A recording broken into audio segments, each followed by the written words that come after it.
എല്ലാവർക്കും നമസ്കാരം. അങ്ങനെ കേരളത്തിൽ മാത്രമല്ല ഇന്ത്യ ഒട്ടാകെ ശ്രദ്ധയാകർഷിച്ച 2017 നടി ആക്രമിക്കപ്പെട്ട കേസിൽ കോടതി വിധി പറഞ്ഞിരിക്കുകയാണ്, ശിക്ഷയും വിധിച്ചിരിക്കുകയാണ്. ഇതിനെ പലതരത്തിലാണ് സമൂഹം നോക്കിക്കാണുന്നത്. ശിക്ഷാവിധി കുറഞ്ഞുപോയി എന്ന് പൊതുവെ ഒരു ആക്ഷേപമുണ്ട്. പല പ്രതികളെയും വെറുതെ വിട്ടു, അങ്ങനെ ആയിരുന്നില്ല, മാസ്റ്റർ കോൺസ്പിറേറ്റർ ദിലീപ് ആയിരുന്നു എന്നൊക്കെ പറഞ്ഞുകൊണ്ടുള്ള കുറേയധികം ആക്ഷേപങ്ങൾ ഇപ്പോഴും സോഷ്യൽ മീഡിയയിൽ തുടരുന്നുണ്ട്. നിയമത്തിൻ്റെ സർക്കിളുകളിൽ നിന്ന് പോലും പല ആൾക്കാരും കോടതിക്കെതിരെ തന്നെ അഭിപ്രായം പറയുകയും കോടതി തന്നെ അത്തരക്കാരോട് വിധി വായിച്ചു നോക്കിയതിന് ശേഷം നിങ്ങളുടെ വിമർശനം ഉന്നയിക്കൂ എന്നുമൊക്കെ പറഞ്ഞിട്ടുണ്ട് എന്നതും നമ്മൾ കണ്ടതാണ്. ഈ ഒരു സാഹചര്യത്തിൽ ഒരൊറ്റ വീഡിയോ കൊണ്ട് ഈ വിധിയെ നമുക്ക് വിശദമായിട്ട് പറയാനായിട്ട് സാധ്യമല്ല. കാരണം 1700-ലധികം പേജുകളുണ്ട്. പല കാര്യങ്ങൾ കോടതി ഇതുമായി ബന്ധപ്പെട്ട് പരിഗണിച്ചിട്ടുണ്ട്. അതുകൊണ്ട് തന്നെ ഒരു സീരീസ് ഓഫ് വീഡിയോസ് ഉണ്ടെങ്കിൽ മാത്രമേ ഇതിൻ്റെ എല്ലാ കാര്യങ്ങളും വിശദമായിട്ട് പറയാനായിട്ട് സാധിക്കുകയുള്ളൂ. അതിൻ്റെ ആദ്യത്തെ വീഡിയോ ആണിത്. ഇതിൽ പ്രധാനമായിട്ട് പരിഗണിക്കുന്നത് ഈ വിവാദങ്ങളിൽ ഏറ്റവും കൂടുതൽ ചർച്ച ചെയ്യപ്പെട്ടിരിക്കുന്ന ഹാഷ് വാല്യൂവുമായി ബന്ധപ്പെട്ട കാര്യങ്ങളാണ്. അത് എന്തൊക്കെയാണ് കോടതി പറഞ്ഞിരിക്കുന്നത്, അന്വേഷണ ഉദ്യോഗസ്ഥനെക്കുറിച്ച്, ഈ അന്വേഷണം നടത്തിയ രീതിയെക്കുറിച്ച് ഒക്കെ കോടതി പറഞ്ഞിരിക്കുന്നത് എന്താണ് എന്ന് വളരെ വിശദമായിട്ട് പരിശോധിക്കുകയാണ് ഈ വീഡിയോയിൽ. നോക്കാം. നമുക്കറിയാം, നടി ആക്രമിക്കപ്പെട്ടപ്പോൾ ഈ ആക്രമണത്തിൻ്റെ വിഷ്വൽസ് ഈ പ്രതികളെല്ലാം തന്നെ ഷൂട്ട് ചെയ്തിരുന്നു. അങ്ങനെ ഷൂട്ട് ചെയ്തിരിക്കുന്നതിൻ്റെ ഒരു 8 വീഡിയോയാണുള്ളത്. ആ വീഡിയോ ഫയലുകൾ അവരുടെ മൊബൈൽ ഫോണിലുള്ള ഒരു മെമ്മറി കാർഡിലുണ്ട്. എന്തായാലും അത് പോലീസ് പിടിച്ചെടുത്തു. അങ്ങനെ പിടിച്ചെടുത്തിരുന്ന ആ കാർഡ് പിന്നീട് കോടതിയുടെ കസ്റ്റഡിയിൽ അവരുടെ ചെസ്റ്റിൽ സൂക്ഷിക്കുകയാണ് ചെയ്യുന്നത്. എന്നാൽ അത് 3 പ്രാവശ്യം ഈ കാലയളവിനുള്ളിൽ ആൾക്കാരൊക്കെ തന്നെ പല കോടതികളിൽ നിന്ന് ആക്സസ് ചെയ്തു.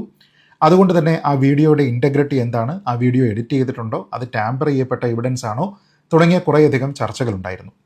ഇവിടെ ഹാഷ് വാല്യൂ എന്ന് പറയുന്ന സമയത്ത് സാധാരണ നമ്മൾ മനസ്സിലാക്കേണ്ടുന്ന കാര്യം, ഒരു മെമ്മറി കാർഡിന് അതിൻ്റേതായിട്ടുള്ള ഒരു ഹാഷ് വാല്യൂ ഉണ്ട്. അപ്പോൾ ആ കാർഡുമായി ബന്ധപ്പെട്ട ട്രാൻസാക്ഷൻസ് നടക്കുമ്പോഴാണ്, അതായത് ആ കാർഡ് ആക്സസ് ചെയ്യുക, ആ കാർഡിൽ എന്തെങ്കിലും മോഡിഫിക്കേഷൻസ് വരുത്തുക, അങ്ങനെ എന്തെങ്കിലും കാര്യങ്ങൾ ചെയ്യുമ്പോൾ, പുതിയ ഫയൽസ് ഉണ്ടാകുമ്പോൾ, എക്സിസ്റ്റിംഗ് ഫയൽ സിസ്റ്റം ചേഞ്ച് ചെയ്യപ്പെടുമ്പോൾ, പല കാർഡുകളും ആക്സസ് ചെയ്യപ്പെടുമ്പോൾ ഒക്കെ തന്നെ അതിൻ്റെ ഹാഷ് വാല്യൂ മാറും. അതേപോലെ തന്നെ ആ കാർഡിലുള്ള ഇൻഡിവിജ്വൽ സ്റ്റോർ ചെയ്തിരിക്കുന്ന ഫയലുകൾക്കും ഒരു ഹാഷ് വാല്യൂ ഉണ്ട്. ഇപ്പോൾ ഉദാഹരണത്തിന് ഈ ഒരു പർട്ടിക്കുലർ മെമ്മറി കാർഡിൽ ഈ ആക്രമണവുമായി ബന്ധപ്പെട്ട 8 വീഡിയോ ഫയലുകൾ ഉണ്ടെങ്കിൽ ആ 8 വീഡിയോ ഫയലുകൾക്കും ഓരോന്നിനും അതിൻ്റേതായിട്ടുള്ള ഹാഷ് വാല്യൂം ഉണ്ട്. അത് ഈ വീഡിയോ ഫയലുകളൊക്കെ തന്നെ എഡിറ്റ് ചെയ്ത് കഴിഞ്ഞാൽ, ടാമ്പർ ചെയ്താൽ ഒക്കെ തന്നെ ചേഞ്ച് ചെയ്യുന്നതാണ്. അതായത് 2 ഹാഷ് വാല്യൂ ആണ്. ഒന്ന് മെമ്മറി കാർഡിൻ്റെ ഹാഷ് വാല്യൂ, രണ്ടാമത്തേത് ഇൻഡിവിജ്വൽ വീഡിയോ ഫയലുകളുടെ ഹാഷ് വാല്യൂ. ഇതിൽ ഹാഷ് വാല്യൂ മാറി എന്നൊക്കെ പറയുമ്പോൾ ഞാൻ തന്നെ ഈ കഴിഞ്ഞ ദിവസമുള്ള ഏഷ്യാനെറ്റ് ന്യൂസിൻ്റെ ചർച്ചയിൽ അടക്കം പറഞ്ഞിരുന്നു, മാറിയിരിക്കുന്ന ഹാഷ് വാല്യൂ ഇതിൻ്റെ മെമ്മറി കാർഡിൻ്റേതാണ്, അതല്ലാതെ അതിലുള്ള ഇൻഡിവിജ്വൽ വീഡിയോ ഫയലുകളുടേതല്ല എന്നുള്ളതാണ് ലാബിൻ്റെ റിപ്പോർട്ട് എന്നാണ് മാധ്യമങ്ങളിൽ നിന്ന് നമ്മൾ മനസ്സിലാക്കുന്നത്. അതിനർത്ഥം ഈ കേസിലേക്ക് ആസ്പദമായിട്ടുള്ള ഏറ്റവും പ്രധാനപ്പെട്ട തെളിവായിട്ടുള്ള ഈ വീഡിയോ ദൃശ്യങ്ങൾ എന്നത് ഒരു തരത്തിലും ഓൾട്ടർ ചെയ്യപ്പെട്ടിട്ടില്ല, അഥവാ അത് ടാമ്പർ ചെയ്യപ്പെട്ടിട്ടില്ല എന്നുള്ളതാണ്. ഇത് ടാമ്പർ ചെയ്തു എന്ന് വാദിക്കുന്ന ആൾക്കാരെല്ലാവരും പറയുന്നത്, ഈ തെളിവ് ദിലീപ് ഒരുപക്ഷെ ആക്സസ് ചെയ്തതിന് ശേഷം അതിനെ എഡിറ്റ് ചെയ്തിട്ട്, നോക്കൂ ഇത് എഡിറ്റ് ചെയ്യപ്പെട്ട ഫയലാണ്, അതുകൊണ്ട് ആ ഫയലിൻ്റെ ഡേറ്റ ഇൻറ്റഗ്രിറ്റി നഷ്ടപ്പെട്ടിരിക്കുന്നു, അതുകൊണ്ട് അതിനെ തനിക്കെതിരെ ഒരു തെളിവായിട്ട് ഉപയോഗിക്കരുത്, ഈ കുറ്റകൃത്യത്തിൻ്റെ ഒരു തെളിവായിട്ട് അതിനെ പരിഗണിക്കരുത് എന്നൊരു വാദം ഉയർത്തും എന്ന മട്ടിലാണ് ഇവരെല്ലാവരും തന്നെ പറഞ്ഞിരുന്നത്. ചത്തത് കീചകനെങ്കിൽ കൊന്നത് ഭീമൻ തന്നെ എന്നുള്ള ഒരു ലോജിക്കാണ് ഇവരെല്ലാവരും തന്നെ ഇതിനു വേണ്ടി ഉപയോഗിച്ചിരുന്നത്. എന്നാൽ കോടതിയിൽ നടന്നിരുന്ന പ്രൊസീഡിങ്സ് എന്തൊക്കെയാണ് എന്നതിനെക്കുറിച്ച് വളരെ കൃത്യമായിട്ട് വിധിയിൽ പറയുന്നുണ്ട്. നേരത്തെ സൂചിപ്പിച്ചതുപോലെ ഈ മെമ്മറി കാർഡിൻ്റെ ഹാഷ് വാല്യൂ മാറിയിട്ടുണ്ട് എങ്കിലും അതിലുള്ള വീഡിയോ ഫയലുകളുടെ ഹാഷ് വാല്യൂ മാറിയിട്ടില്ല എന്നതുകൊണ്ട് തന്നെ കോടതി വളരെ വ്യക്തമായിട്ട് ഇവിടെ പറയുന്നത്, ഈ തെളിവ് എന്നുള്ള അതിൻ്റെ എവിഡൻഷ്യറി വാല്യൂ നഷ്ടപ്പെടുന്നില്ല, ഈ തെളിവ് ടാമ്പർ ചെയ്യപ്പെട്ടു എന്ന തരത്തിലുള്ള ഒരു പരിഗണനയോ ആശങ്കയോ ഉണ്ടാകേണ്ടുന്ന കാര്യമേ ഉണ്ടായിരുന്നില്ല. കാരണം ആ തെളിവ് ഇൻടാക്റ്റ് ആണ്, അതിൽ യാതൊരു വിധത്തിലുള്ള മാറ്റവും ഉണ്ടായിട്ടില്ല. തന്നെയുമല്ല, ലാബുകളൊക്കെ തന്നെ ഇത് പരിശോധിച്ചതിന് ശേഷം നൽകിയിരിക്കുന്ന റിപ്പോർട്ട് അനുസരിച്ച് ഇതിനെ ഒന്നും തന്നെ ആക്സസ് ചെയ്തിട്ടില്ല എന്ന് തന്നെയാണ് നമ്മൾ മനസ്സിലാക്കുന്നത്. കാരണം പ്രൈവസി ബ്രീച്ച് ഉണ്ടായിട്ടില്ല എന്നാണ് കോടതി ഈ വിധിയിൽ ഏറ്റവും പ്രധാനമായിട്ട് പറയുന്ന ഒരു കാര്യം. ഇതിൽ തന്നെ ഏറ്റവും പ്രധാനപ്പെട്ട കാര്യം, 2017 ഫെബ്രുവരി മാസം 18 ശേഷം എന്തെങ്കിലും തരത്തിലുള്ള മാറ്റം, എന്തെങ്കിലും ആക്സസ് ഈ വീഡിയോയിലേക്കുണ്ടോ എന്നുള്ളതിനെക്കുറിച്ചാണ് കോടതി പരിഗണിച്ചിരുന്നത്. അങ്ങനെ ആ ഡേറ്റിന് ശേഷം ഒരു ആക്സസ് ഉണ്ടായതായിട്ട് തെളിയിക്കാനായിട്ട് സാധിച്ചിട്ടില്ല എന്നുള്ളതാണ് പ്രധാനം. അതുകൊണ്ട് തന്നെ ഈ ഡേറ്റ ഇൻറ്റഗ്രിറ്റി, ഈ വീഡിയോ ഫയൽ ടാമ്പർ ചെയ്തിട്ടില്ല, ഈ കാര്യങ്ങളെക്കുറിച്ച് കോടതിക്ക് തർക്കമില്ല. ആർക്കും തന്നെ ആ വിഷയത്തിൽ അതുകൊണ്ട് തർക്കമുണ്ടാകേണ്ടുന്ന കാര്യമില്ല. അതുകൊണ്ട് തന്നെ ആ വീഡിയോ ഫയലുകളൊക്കെ തന്നെ എഡിറ്റ് ചെയ്തിട്ടാണ് സേവ് ചെയ്തിരിക്കുന്നത്. ദിലീപ് പറഞ്ഞിട്ടാണ് അത് ചെയ്തിരിക്കുന്നത്. അതുകൊണ്ട് തന്നെ ഈ തെളിവ് ഇൻ്റഗ്രിറ്റി ഇല്ലാത്തതാണ്, തനിക്കെതിരെയോ ആർക്കുമെതിരെയോ ഇത് ഉപയോഗിക്കാൻ പാടില്ല എന്നൊക്കെ അദ്ദേഹം ആരോപണം ഉന്നയിക്കും എന്ന് പറയുന്ന ആരോപണങ്ങളെല്ലാം തന്നെ അടിസ്ഥാനരഹിതമാണ് എന്നുള്ളതാണ് ഏറ്റവും പ്രധാനപ്പെട്ട കാര്യം. ഇതിൻ്റെ ഫയൽ പ്രോപ്പർട്ടികളൊക്കെ തന്നെ പരിശോധിച്ച് കഴിഞ്ഞാൽ അതിൽ കൃത്യമായിട്ട് ഏതൊക്കെ തീയതികളിലാണ് ആക്സസ് ചെയ്തിരിക്കുന്നത് എന്നതിനെക്കുറിച്ച് മനസ്സിലാക്കുന്നുണ്ട്. അപ്പോൾ 2017 ഫെബ്രുവരി മാസം 18 ശേഷം ആക്സസ് ഉണ്ടായിട്ടില്ല. ഇനി ഇത് കൂടാതെ കൺഫേം ചെയ്തിട്ട് ഫോറൻസിക് സയൻസ് ലാബിൻ്റെ റിപ്പോർട്ടുണ്ട്. ആ റിപ്പോർട്ടിൽ പറഞ്ഞിരിക്കുന്നതും ഇതേ കാര്യം തന്നെയാണ്. അത് അൺടച്ച്ഡ് ആണ് എന്നാണ് ലാബിൽ നിന്നുള്ള റിപ്പോർട്ട്. ഈ വീഡിയോ ക്ലിപ്പുകളെല്ലാം തന്നെ MY അഥവാ മൈ എന്ന പേരിലുള്ള ഒരു ഫോൾഡറിലാണ് സൂക്ഷിച്ചിരിക്കുന്നത്. ആ ഫോൾഡർ ക്രിയേറ്റ് ചെയ്തിരിക്കുന്നത് ഫെബ്രുവരി മാസം 18 2017. അതിനുശേഷം ഇത് ആക്സസ് ചെയ്തിട്ടില്ല എന്നാണ് പറയുന്നത്. He again articulated that nobody accessed this after February 18, 2017 എന്നുള്ളതാണ് ലാബിൻ്റെ ഭാഗമായിട്ടുള്ള കൺഫേംഡ് ആയിട്ടുള്ള റിപ്പോർട്ടിൽ പറയുന്നത്. ഇനി ഇവിടെ കോടതി കണ്ടെത്തുന്ന ഗുരുതരമായിട്ടുള്ള ഒരു ഇടപെടൽ, ഒരു സ്റ്റേറ്റ്മെൻറ്റുകളിലുള്ള വൈരുദ്ധ്യം, അത് ഒരിക്കലും പാടില്ലാത്ത തരത്തിൽ ഈ കാര്യങ്ങളൊക്കെ ചെയ്തിരിക്കുന്നത് ഇതിലെ പ്രധാനപ്പെട്ട അന്വേഷണ ഉദ്യോഗസ്ഥനായിട്ടുള്ള ശ്രീ ബൈജു പൗലോസ് നടത്തിയതായിട്ടാണ്. പ്രോസിക്യൂഷൻ വിറ്റ്നസ് 261 ആയിട്ടുള്ള മുഖ്യ അന്വേഷണ ഉദ്യോഗസ്ഥൻ DYSP ബൈജു പൗലോസ് അദ്ദേഹം പറയുന്നത് ഈ 2020 ജനുവരി മാസത്തിൽ ഈ ഹാഷ് വാല്യൂ മാറി എന്നതുമായി ബന്ധപ്പെട്ട് കോടതിക്ക് അറിവുണ്ടായിരുന്നെങ്കിലും അത് 2 വർഷം കഴിഞ്ഞാണ് കോടതിയിൽ നിന്ന് താൻ അറിയുന്നത്. അതുകൊണ്ട് തന്നെ ഈ 2 വർഷ കാലയളവിൽ ഈ ഹാഷ് വാല്യൂ മാറിയതുമായി ബന്ധപ്പെട്ട് തനിക്ക് അറിവുണ്ടായിരുന്നില്ല എന്നാണ് ശ്രീ ബൈജു പൗലോസ് കോടതിയെ അറിയിച്ചത്. എന്നാൽ ബൈജു പൗലോസ് പറഞ്ഞത് നുണയാണ് എന്ന് കോടതി ഇവിടെ കണ്ടെത്തുകയാണ്. അതിനുവേണ്ടി കോടതി ആശ്രയിക്കുന്നത് തന്നെ ബൈജു പൗലോസിൻ്റെ തന്നെ സ്റ്റേറ്റ്മെൻറ്റാണ്. ഈ 2022 തന്നെ ഒരു റിട്ട് പെറ്റീഷനിൽ 5ാമത്തെ റെസ്പോണ്ടൻ്റ് ആയിരുന്നു ബൈജു പൗലോസ്. അന്ന് ഈ റിട്ട് പെറ്റീഷന് അദ്ദേഹം എഴുതി സമർപ്പിച്ചിരിക്കുന്ന മറുപടിയിൽ അതിൻ്റെ 11ാമത്തെ പേജിലെ 13ാമത്തെ പാരഗ്രാഫിൽ അദ്ദേഹം പറയുന്നത് ഈ 2020 ജനുവരി മാസത്തിൽ തന്നെ, അതും തീയതി പറയുന്നുണ്ട്, 10ാം തീയതി തന്നെ തിരുവനന്തപുരത്തെ ഫോറൻസിക് ലാബിൻ്റെ ജോയിൻ്റ് ഡയറക്ടർ തന്നെ നേരിട്ട് ഈ ഹാഷ് വാല്യൂ മാറിയത് അറിയിച്ചിട്ടുണ്ട് എന്നാണ്. ഇവിടുത്തെ പ്രധാനപ്പെട്ട ചോദ്യം, എന്തിനാണ് അന്വേഷണ ഉദ്യോഗസ്ഥനായിട്ടുള്ള ബൈജു പൗലോസ് നിർണായകമായിട്ടുള്ള ഈ ഒരു വിഷയത്തിൽ തനിക്ക് അറിയാവുന്ന കാര്യത്തിനെ കോടതിയുടെ മുന്നിൽ വെച്ച് മറച്ചു വെക്കാനായിട്ട് ശ്രമിച്ചത്? എത്ര എംബാരസിംഗ് ആണ് എന്ന് ആലോചിച്ച് നോക്കുക. താൻ ഇങ്ങനെ ഒരു സ്റ്റേറ്റ്മെൻറ്റ് പറയുന്നു, എന്നിട്ട് കോടതി അത് കയ്യോടെ പൊക്കുക എന്നൊക്കെ പറഞ്ഞു കഴിഞ്ഞാൽ ഒരു അന്വേഷണ ഉദ്യോഗസ്ഥൻ്റെ ഇൻറ്റഗ്രിറ്റി, ക്രെഡിബിലിറ്റി, ഈ കാര്യങ്ങളെല്ലാം തന്നെ റിസ്ക് ചെയ്യുന്ന കാര്യമാണ് എന്ന് സാമാന്യ ജനത്തിനറിയാം. അത് പോലീസ് സംവിധാനത്തിനും പ്രോസിക്യൂഷനും അറിയാൻ കഴിയുന്നില്ലേ എന്നുള്ളതാണ് ഇവിടുത്തെ പ്രധാനപ്പെട്ട ചോദ്യം.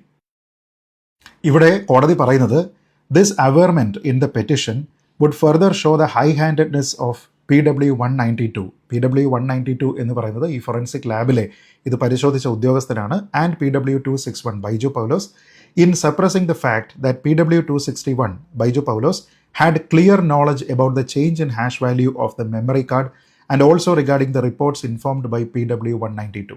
അതായത് ഈ ലാബിൽ ഇത് പരിശോധിച്ചിരിക്കുന്ന വ്യക്തി ഇങ്ങനെ ഒരു ഹാഷ് വാല്യൂ ചേഞ്ച് ഉണ്ട് എന്നതിനെക്കുറിച്ച് ബൈജു പൗലോസിനോട് പറഞ്ഞിരിക്കുന്ന കാര്യത്തിനെ മറ്റൊരാളിൻ്റെ റൈറ്റ്സിനെ പരിഗണിക്കാതെ ഈ രീതിയിലാണ് അദ്ദേഹം കൈകാര്യം ചെയ്തത് എന്നത് വളരെ ക്രിറ്റിസിസത്തോടു കൂടിയിട്ടാണ് കോടതി ബൈജു പൗലോസിനെതിരെ പറയുന്നത്.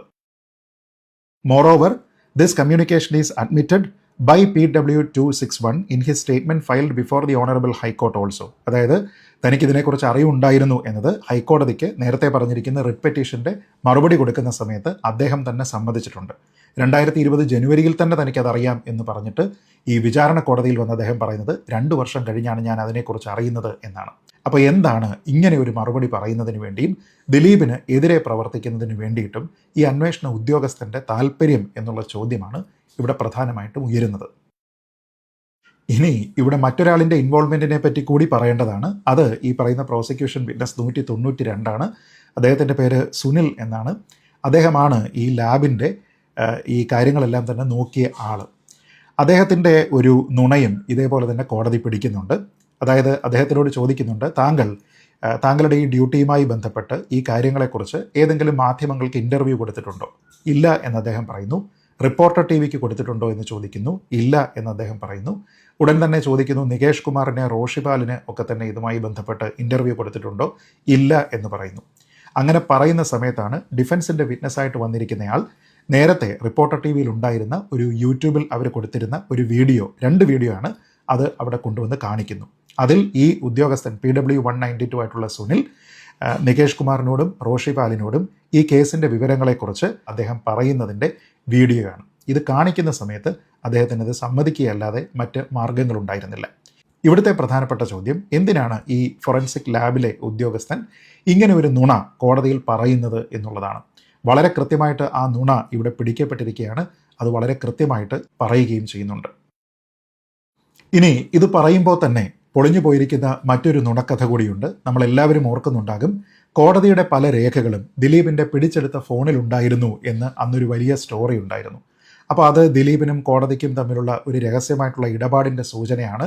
കോടതി നേരത്തെ തന്നെ വിവരങ്ങളെല്ലാം തന്നെ ദിലീപിന് അയച്ചു കൊടുക്കുന്നു എന്ന മട്ടിലുള്ള ഒരു പ്രചരണമാണ് അന്ന് അതുമായി ബന്ധപ്പെട്ടുണ്ടായത്. ഈ അടുത്ത സമയത്ത് പോലും അങ്ങനെയുള്ള ചില ആരോപണങ്ങളുണ്ടായിരുന്നു. വിധി നേരത്തെ തന്നെ തയ്യാറാക്കി അത് ദിലീപിൻ്റെ ആരെയോ കാണിച്ചിട്ട് അത് ഡീലൊക്കെ ഉറപ്പിച്ചിട്ടാണ് ഇത് വിധിയൊക്കെ തന്നെ പ്രൊനൗൺസ് ചെയ്യുന്നത് എന്നൊക്കെ പറഞ്ഞിരുന്നു. ഇങ്ങനെയുള്ള ഈ നുണപ്രചരണത്തിൻ്റെ ഒരു പ്രീകഴ്സർ എന്ന നിലയ്ക്കാണ് കോടതിയുടെ രേഖകളൊക്കെ തന്നെ ദിലീപിൻ്റെ ഫോണിൽ ഉണ്ടായിരുന്നു, അതെന്തോ മഹാപരാധമാണ്, എങ്ങനെയാണ് ഈ രഹസ്യ രേഖകളൊക്കെ തന്നെ ദിലീപിന് കിട്ടുന്നത് എന്നൊക്കെയുള്ള ചില ചോദ്യങ്ങൾ നമ്മുടെ മാധ്യമങ്ങളിലൊക്കെ തന്നെ അന്ന് വന്നിരുന്നത്. ഇതുമായി ബന്ധപ്പെട്ട എല്ലാ നുണയും എല്ലാ വ്യാജ നിർമ്മിതികളും ഈ വിധിന്യായത്തിൽ കോടതി പൊളിച്ചടക്കുന്നുണ്ട്. അതുമായി ബന്ധപ്പെട്ട് പറയുന്നത് തന്നെ ദിലീപിൻ്റെ ഫോണിൽ അത് പരിശോധിക്കുമ്പോൾ കോടതിയുടെ രേഖകളുണ്ട് എന്ന് ഒരു വിവരം മുന്നിലേക്ക് വന്നിരുന്നു. അത് എന്തൊക്കെയാണ് എന്നതിനെക്കുറിച്ച് ഈ അന്വേഷണ ഉദ്യോഗസ്ഥൻ PW261 ബൈജു പൗലോസ് കോടതിയിൽ സമർപ്പിക്കുകയും ചെയ്തു. കോടതി ആ രേഖകളൊക്കെ നോക്കുന്ന സമയത്ത് അത് കാറ്റഗറി A എന്ന് പറയുന്ന ഡയറി ഡോക്യുമെൻറ്റുകളാണ്. അത് വളരെ കൃത്യമായിട്ട് അതിൽ മാർക്ക് ചെയ്തിട്ടുണ്ട്. ഈ A എന്ന് പറയുന്ന ഡോക്യുമെൻ്റ് പബ്ലിക് ഡോക്യുമെൻ്റാണ്. അതായത് അതിനൊരു രഹസ്യ സ്വഭാവമില്ല, അത് പബ്ലിക് ആയിട്ടുള്ള ഒരു ഡോക്യുമെൻ്റാണ്. അങ്ങനെയുള്ള ഒരു ഡോക്യുമെൻ്റ് ആർക്കൊക്കെയാണ് കിട്ടാവുന്നത് എന്ന് കോടതി പറയുന്നുണ്ട്. വക്കീലന്മാർക്ക് കിട്ടാം, ക്ലർക്കുമാർക്ക് കിട്ടാം, കേസിൽ പാർട്ടികളായിട്ടുള്ള ആൾക്കാർക്ക് എല്ലാവർക്കും തന്നെ കിട്ടാവുന്ന പൊതു സ്വഭാവമുള്ള ഒരു പബ്ലിക് ഡോക്യുമെൻ്റാണ്. അങ്ങനെയുള്ള ഒരു ഡോക്യുമെൻ്റാണ്. അതല്ലാതെ ഒരു രഹസ്യാത്മകതയുമുള്ള ഡോക്യുമെൻ്റ് അല്ല ദിലീപിൻ്റെ മൊബൈൽ ഫോണിൽ ഉണ്ടായിരുന്നത് എന്നുള്ളതാണ് വസ്തുത. ഇനി ഇത് അവിടെയും തീരുന്നില്ല. ഈ ഡോക്യുമെൻ്റ് എന്തിനെക്കുറിച്ചുള്ളതായിരുന്നു എന്നത് നോക്കുമ്പോഴാണ് രസകരം. അതായത് ഈ നടിയെ ആക്രമിക്കപ്പെട്ടിരിക്കുന്ന ആ വിഷ്വൽസ് എല്ലാം തന്നെ ചിത്രീകരിച്ചിരിക്കുന്ന ഈ മെമ്മറി കാർഡിൻ്റെ ഒരു ക്ലോൺ എടുക്കണം എന്ന് ദിലീപ് ഒരു റിക്വസ്റ്റ് കൊടുത്തിരുന്നു. ആ റിക്വസ്റ്റ് സുപ്രീം കോടതി അപ്രൂവ് ചെയ്യുകയും ചെയ്തു. അങ്ങനെ വളരെ സുരക്ഷിതമായിട്ടുള്ള ഒരു സാഹചര്യത്തിൽ അതിൻ്റെ ഒരു ക്ലോൺ എടുക്കണം എന്ന് സുപ്രീം കോടതിയുടെ നിർദ്ദേശത്തെ തുടർന്ന് പോലീസിൻ്റെ കൂടി അറിവോടുകൂടി സമ്മതത്തോടുകൂടി ഈ മെമ്മറി കാർഡിനെ ചണ്ഡീഗഡിലുള്ള ഫോറൻസിക് ലാബിലേക്കാണ് അയക്കുന്നത്. അപ്പോൾ ഇതിന് ആവശ്യപ്പെട്ടിരിക്കുന്നത് പ്രതിയായിട്ടുള്ള ദിലീപ് ആയതുകൊണ്ട് തന്നെ അതിൻ്റെ എക്സ്പെൻസസ് ബെയർ ചെയ്യേണ്ടതും ദിലീപാണ്. അതുകൊണ്ട് തന്നെ അതുമായി ബന്ധപ്പെട്ട ചെലവുകളെക്കുറിച്ചിട്ടുള്ള ഒരു കോടതി ഡോക്യുമെൻ്റാണ് ഈ ദിലീപിൻ്റെ ഫോണിൽ നിന്ന് കിട്ടിയിരിക്കുന്ന ഡോക്യുമെൻ്റ്. അത് ദിലീപിൻ്റെ ഫോണിൽ നിന്നല്ലാതെ മറ്റാരുടെ ഫോണിൽ നിന്നാണ് കിട്ടേണ്ടത് എന്നുള്ളതാണ് ഇവിടുത്തെ ചോദ്യം. The portion of a diary dated 7/1/2020 contains the proceedings directing accused number 8 Dilip to remit the expenses to send the memory card to Central Forensic Science Lab, Chandigarh. അതായത് അവിടേക്ക് അയക്കാനായിട്ട് കുറച്ച് ചിലവുണ്ട്, ആ ചിലവിനുള്ള പണം അത് ഇത്രയാണ്, അത് നിങ്ങൾ അടയ്ക്കണം എന്ന് പറഞ്ഞുകൊണ്ട് കോടതിയിൽ നിന്ന് പോയിരിക്കുന്ന ഒരു പബ്ലിക് ഡോക്യുമെൻ്റാണ്. ദിലീപിന് വേണ്ടി അദ്ദേഹത്തിന് അയച്ചിരിക്കുന്ന ഒരു ഡോക്യുമെൻ്റാണ്. അദ്ദേഹത്തിൻ്റെ മൊബൈൽ ഫോണിൽ നിന്ന് കിട്ടി എന്ന് പറഞ്ഞുകൊണ്ട് ഈ വലിയ ബഹളമൊക്കെ ഉണ്ടാക്കിയത്. വീണ്ടും ആലോചിച്ച് നോക്കുക, കോടതിയുടെ രഹസ്യ രേഖകളൊക്കെ തന്നെ ദിലീപിന് ചോർന്ന് കിട്ടുന്നു, അത് ദിലീപിൻ്റെ ഫോണിലുണ്ട് എന്ന് പറഞ്ഞുകൊണ്ട് ദിലീപും കോടതിയും തമ്മിൽ ഒരു രഹസ്യ ഇടപാടുണ്ട് എന്ന് സ്ഥാപിക്കുന്നതിന് വേണ്ടിയിട്ടാണ് അന്ന് പലരും സോഷ്യൽ മീഡിയയിലും മെയിൻ സ്ട്രീം മീഡിയയിലും ഒക്കെ തന്നെ ശ്രമിച്ചിരുന്നത്. ആ നുണയും കോടതി ഈ വിധിയിൽ നല്ല നൈസായിട്ട് പൊളിച്ചടുക്കിയിട്ടുണ്ട്.